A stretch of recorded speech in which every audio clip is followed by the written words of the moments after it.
is on the topic combining the best of both digital and physical learning, a Phygital Approach to Playful Experience in Learning. And for this, I would like to invite on stage Ms. Puja Bhatia, who is the EVP L&D at Teleperformance.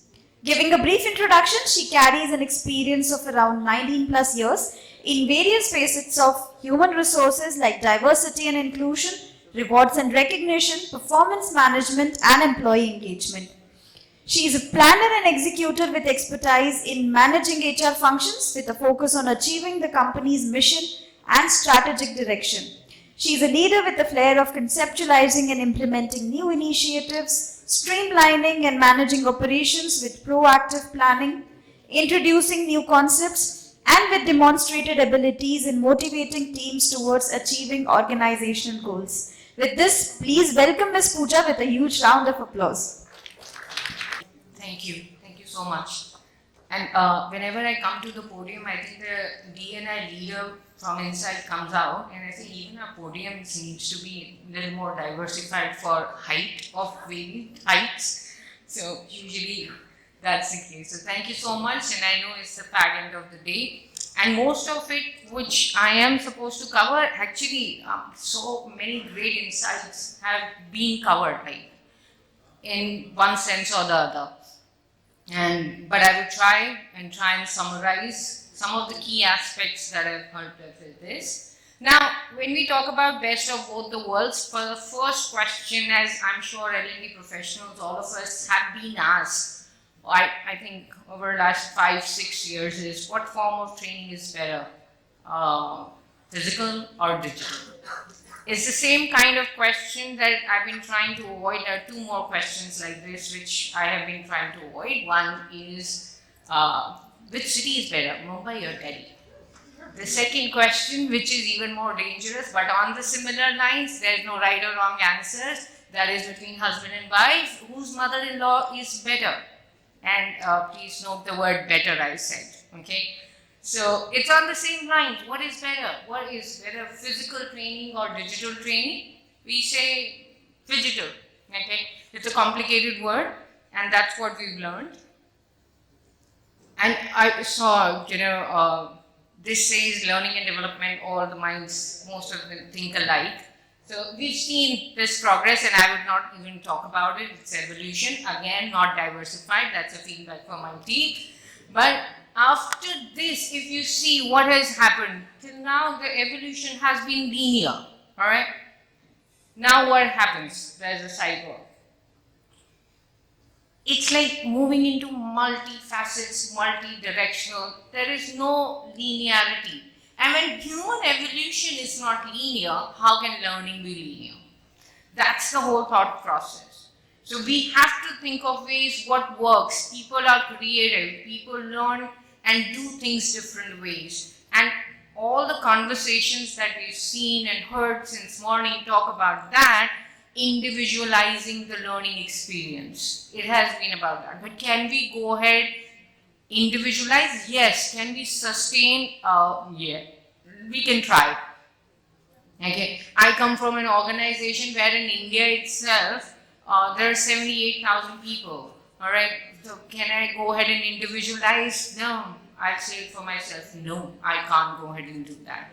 But what works then? How can we take learning to the learner?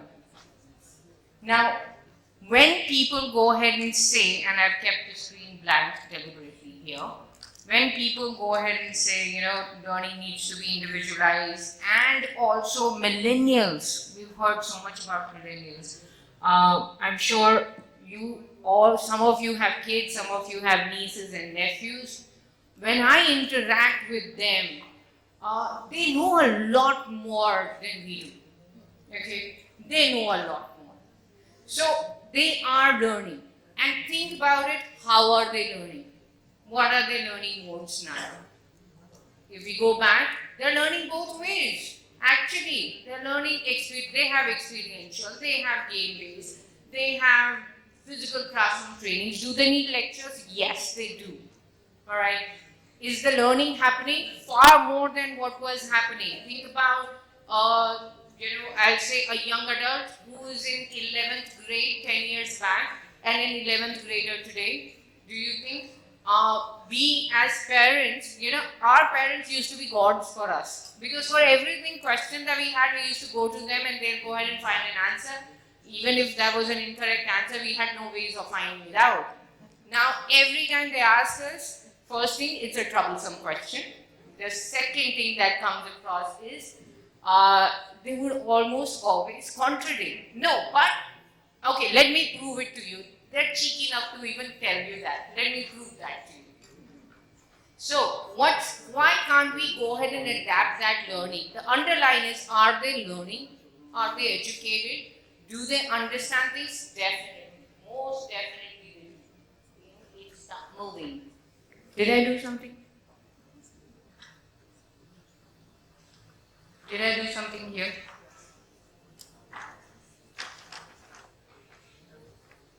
Now it does. I did something here. Okay, so if you look at it, and very simply everybody has put it across, so I'm not going to repeat it. There was a training phase which is physical, and when I say physical training, it's instructor-led training, classroom training, and predominantly, we always had digital learning. There was, last decade or so, there's not been a day without a digital learning, but predominantly that. Then what happens? We always go for something, this forced us, okay? And we were very happy there is digital learning, because I don't have to sit in the classroom. I don't have to listen to the instructor for what, 2 days, 3 days. I don't have to go through lengthy workshops. Now what is happening? It's all virtual. Guess what? 1 year in virtual and I miss my colleagues. I want to talk to them in classroom. It used to be so much fun. We always want what we never have, okay, what we don't have right now. What comes in? We thought the best way to go about it, have a mix of both. And there is nothing special that we have done. All of us are doing it. All of us are doing it. Maybe some in a very structured and deliberate way. Some it's automatically happening as a next step.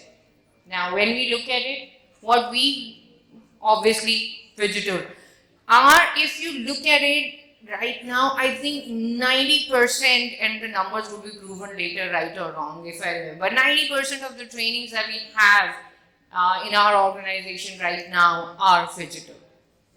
And how are they Phygital? Very, if it's a classroom training session, there's a pre-work which is digital. There's a post-work which is digital. There is an evaluation which is game-based. There is, in between the workshop, there is experiential, which you're doing on your app. It is the world that we are living in. It will continue to be the world that we are living in. Now, why do we want to do this? Like I've already said, if we need to match up and think where the learnings are happening the most, what is the form that my learner wants to learn? What is their ask? Their ask is micro-learning. They want to watch YouTubers. I'm sorry, I come from an organization where my 80% of the population is below the age of 22. So for us, the primary focus goes that we need to, and the rest, what we call baby boomers, we force them, they better be, thinking like what the millennials and Gen Z thinks like. And in fact, we have the program which is separate for the baby boomers. The reverse mentorship, they do get mentored by some of these Gen Z and how the thought process is, because they're the leaders of Gen Z, they're the leaders of millennials. So what do they want to learn? They want to have micro learnings. They want YouTube, okay, quick videos. If I want to even, last week I was amazed. I went to my office, I was not able to open the drawer. Guess what? The master key not there. The lock, I have forgotten the key at home. One of my trainers, who's the youngest entrant, says, let me look at the YouTube video how to pick a lock. I said, do you even have the YouTube videos how to pick a lock? He said, yes. And he did that. So here is how people are learning right now, how employees are learning right now. What's next? What do they want? Spiral learning. This is not what they want primarily, this is what we also want. Because if you're doing micro learning, you need to keep coming back to the concept. And mind it, it's not circular. It's not the same thing that you learn, you go through a topic, you come back after some time on the same topic. No, It's spiral. It keeps going up because you have a concept. That concept you learn in one way, maybe a small video. You go back, you implement, you come back, there's a small activity being given to you. What did you see in like last 1 week when you went there? Did you experience it? The same topic reiterated. Similarly, the next. So it's a spiral learning. That is what is working. It has to come with micro learning. But because guess what? Complicated concepts, behavior changes do not happen with short videos. It needs constant reiteration. Immersive learning. Yes. With everything coming in, the meta, the AR, the VR, you can't, obviously, and the organization is so happy about it because now, guess what? If I need to train somebody on experiencing hospitality and provide best of the services, I don't need to take them there. Okay, I save that cost. What do I spend cost on? Creating a VR, creating an augmented reality on that one, and which you need to do ROI, it works out well. For us, large population, works out well. Learner-oriented training. On-the-go training. What is learner-oriented training? Yes, I understand you want me to learn this. Guess what? I also want to learn that. So what if I'm in HR right now? I want to learn finance. I want to move into finance and it's my organization's responsibility to go ahead and do that, and we do. We want them to learn. That is what you go with. You tell them as an organization we want 1, 2, 3, but guess what? You have to meet their needs also. To an extent, we have started hosting workshops which are like people want to go ahead and do sculptures. Okay, we'll get you the workshop for that. It's like, again going back to the same analogy, if you have a kid at home, yes, I'll get final grades, I'll get the best of the grades, but I want my basketball game that day. It's the same thing. We'll give it to you. No problem. Minor cost to pay. With all of this, and I've already mentioned, and I won't take much time, this is where, gamified learning, classroom learning, virtual instructor-led learning, instructor-led training, cafe-style learning. We've created comics. God say comics. Digital comics out of concepts. Okay, simulation, which was normal simulation, what we realized when you create it on videos and use expensive tools, it's not that agile. The changes are happening frequently, you can't go ahead and change that. But guess what? You can change comic. It's a still coming. You take out 3 stills, replace them. Done. People like reading comics, action heroes, you've got them here. You need to have creative bend of mind. You need to have super creative team to be able to do that. That's what we do. Cafe style learning, it's simple. All of us know that. Sit in the cafeteria, chit chat, but the topic remains common. So these are some of the things that we've done and we continue to explore. Are all of them working for all? No. The point is, have options available. We have options available so that people do learn the way they want to learn. What we have also done is one concept. For example, if you simply look at, we emphasize a lot, emotional intelligence was definitely one of them for the last 2 years. Then we started working on respect, dignity, trust. Again, the same concept, but in multiple ways you can go ahead and learn. So you choose how do you want to learn. For senior leader, baby boomers, some of them are mandatory. For the rest, you choose how you want to learn. But we would track how you're learning. We would track what is working well, which is not working well. That is where the systems, the AI comes in place. So, what are some of the outputs? And that's the last one for me, Ashi. I hope I don't get any looks. Okay. So these are some of the pure play. Oh, I was right, it's 90%. So 90% phygital, 7% pure play digital, and 3% pure play brick and mortar. Total count has gone up from 65 in B&M to 92 in phygital. When we say count, the number of people, the employees who've actually done trainings, completed trainings. This is the moment we've seen. Learner adoption has gone from 70 to 90. That means efficacy wherever we are able to map. There are a lot of behavioral trainings, but adoption has gone up. Trainers' efficiency has gone up from 62. If it's digital, and we'll show you, there's a small video, and that is why I wanted to move a little quickly. We have this concept called Cloud Campus, and you can see there's a small clip in that how just doing virtual training, we've ensured that the trainer is able to get an experience, and digitally equipments are supporting the trainer to the nth level to be able to deliver the training the way it is supposed to be, or as effective as B&M. There's interactivity, how we managed to do that.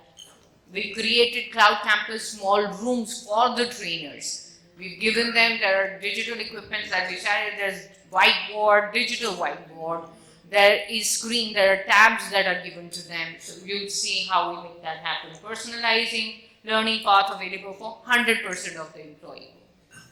Like I said, they are available, they're role-based. Definitely their managers have a say, they go ahead and amend, but 100% of the employees, how is that possible? All e-learning? Definitely no. All digital? No, we tried that in COVID. We reached 70%. B&M, we all know the cost. Now this is where we've seen a lot of change. But before I end, is this going to be 8 thing? Maybe for another year or so. We'll have to look for that. We are constantly evolving. Don't forget that evolution, human evolution slide. Don't forget that. So that we keep coming back to that. So that is it from me. If we can have a video and maybe then any question anyone would have, would be happy to answer.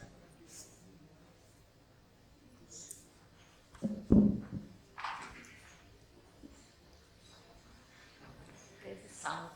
Stillwater of Teleperformance Cloud Campus, a next-generation model for optimizing remote teams. A vital cornerstone of our remote work strategy, TP Cloud Campus is a unique, cloud-centric model and an end-to-end ecosystem to best manage remote teams. This new wave of remote working has enabled our home-based interaction experts to work from anywhere in the world while remaining connected virtually to their teams through our Cloud Campus hubs. In addition, our Cloud Campus solution has highly secured and proven technology, ensuring that client data remains secure within remote environments. TP Cloud Campus allows our clients to be in complete control of their operations at all times via the high-tech Cloud Campus hubs, a single point of contact for our clients and near our clients. A comprehensive and proven method, it combines high-tech and high-touch and is highly effective in hiring via digital recruitment to virtual training and engagement, and overall management and wellness of these socially connected virtual teams. It provides flexibility to all employees, reduces commute time, and opens the door to tap talent across multiple locations.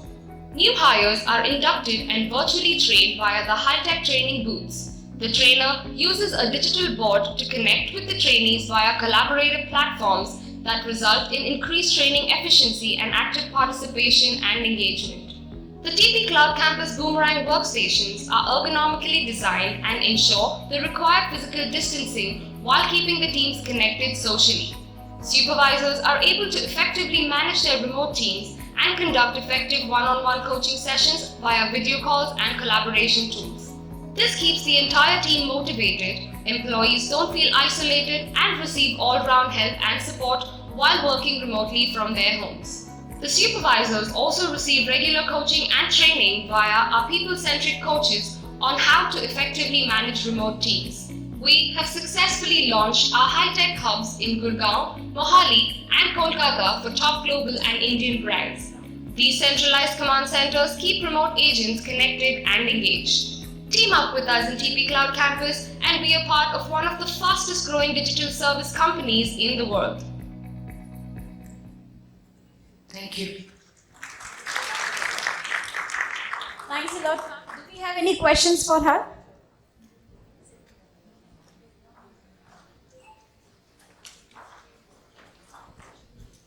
Hi, Puja. Thank you so much. This is Brian. I'm from Nomura. I just wanted to know, just curious to, on the last slide you mentioned that trainer efficiency has gone up from 62% to 79%. I may be getting the figures wrong. Just curious to know how has this been measured? And same way the learner adoption rate. So this is trainer efficiency when we go ahead and the number of employees that the trainer has been able to connect and train exactly on those numbers. While doing virtual, while they were in classroom training, simple example, how it has gone up is that if you're in classroom training, you've got a batch size which is maximum 15 to 20 people that you can go ahead and train, and if it's a 2-day training, that's how you go ahead and do that. However, in virtual, we managed to do with all the equipment that you saw, we managed to do first thing, connect with the larger batch size, that is one. The second thing is because it was digital and phygital, instead of doing continuous training for 2 days, we broken it up. And when we broke it up, we had less dropout ratios. More people clearing and understanding the concept. So that is how the trainer efficiencies got up. Plus all the equipments that have been provided to the trainer, they're able to manage the pre-work of the training, which was purely in B&M. They had to spend time sending out emails, coordinating infra, all of that going down, that helped them there. Great, thank you so much.